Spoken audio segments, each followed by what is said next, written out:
I was getting reduced every year I didn't perform the way I was supposed to.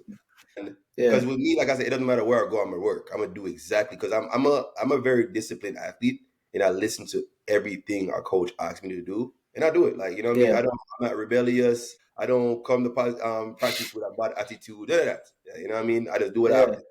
So it's one of them situations where I did everything like the coach asked me to do, and it wasn't happening. Now you have Mm. contract stipulations. You don't know where that go. Like, you're not in college anymore. If you don't run Yeah. this time, if you don't, and I think in my contract at that time, if I don't run better than 45.2 every year, then outdoor you Mm. get reduced. So Yeah.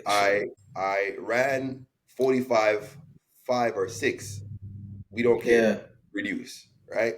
So Yeah. this from the time that I went pro from 2017 all the way up, I was getting reduced every year I didn't perform the way I was supposed to.